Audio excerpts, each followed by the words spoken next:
We know each other, which most you do anyway. Okay, this is a good example of social media explained using donuts. Twitter, I'm eating a donut, hashtag, that's a hashtag. That's how Twitter actually sort of recognises the topic you're talking about. It uses hashtags, which of course is a word with a hash in front of it. Facebook, I like donuts. Just referring to the fact that Facebook has a liking mechanism, which allows you to kind of like things. So I guess Facebook is generally, there are different kind of reasons why we use different kind of things. Foursquare, not very popular in Australia. It's kicked off really, really quickly and then sort of died down. It's got this sort of small, passionate following, but no one really uses it. There's now a thing called Facebook check-ins, which is more common, which is the same thing as Foursquare, which is reasonably common, especially around venues where people might go for entertainment things. Instagram, here's a vintage photo of my donut. Like Instagram is, there's a cliche that Instagram is kind of people taking photos of their lunch, and it's kind of true. It is people taking photos of their lunch. If you do anything creative or anything visual, Instagram is an amazingly good medium to kind of sort of show what you do. And I think everybody in this room is actually I would classify as creative, so it's probably a very relevant thing to get into. Instagram also uses hashtags, the same as Twitter, which I'll get into later. YouTube, here I am eating a donut, obviously video. LinkedIn, my skills include donut eating. LinkedIn, of course, is the business of Facebook. It's basically Facebook for business people. It's the corporate kind of, white-collar version of Facebook. Pinterest, which is basically a pinboard of kind of images that you like. Again, that's really for visual people. I won't be going into that tonight. Last.fm, that's probably not relevant, that's a music network. But Google Plus, it mentions here, which is the punchline to this whole kind of image.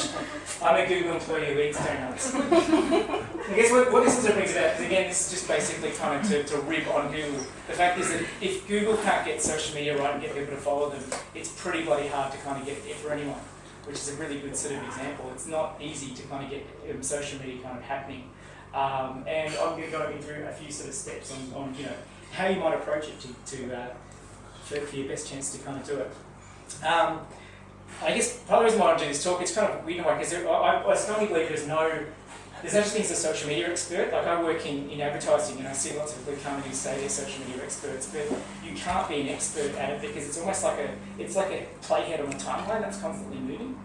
So you can't know something that's actually kind of, you're just in a constant state of flux. All you can really do is kind of probably know a few tools to be able to kind of read what's going on. And hopefully that's what I'm going to show you today. But first, I'm only going to talk about four different social networks, which are the most important ones. And I'm going to explain how they're relevant in different ways. Using the mullet haircut. As you know, the mullet haircut is a business at the front, party at the back. So to understand the difference, like first of all, we all know pretty obvious one, LinkedIn is business. Okay, it's everyone you've worked with, it's everyone they've worked with, all together, all sort of connected through the relevance of kind of your industry and sort of where you've worked. Facebook, on the other hand, is party. Okay, it's your friends and your family. I read someone describing basically Facebook being everyone you know and don't want to hear from, and Twitter being everyone you don't know and do want to hear from. Which is kind of true. Twitter's role is actually people you don't actually know, but usually they're sort of people who have a similar interest to you and you follow them because you like the information they're sharing. It's also a means for you to kind of share either their information or your own information. And again, Twitter somehow exists somewhere between kind of, it's probably a little bit closer to business than it is to kind of party, but it's sort of in flux a little bit. Then you've got Instagram, which is visual. And again, that sits somewhere in between kind of Instagram and Facebook. But generally, if you are a creative business, you're going to be kind of drawing a circle around that kind of Facebook and Instagram. It's probably a little bit more relevant to you. If you deal in a kind of corporate world, like for instance, I generally work for kind of corporate companies from an advertising agency, so I'm a little bit more active kind of in the top space between Instagram, between LinkedIn and Twitter. So you are going to find yourself using, but being on all four is still kind of relevant.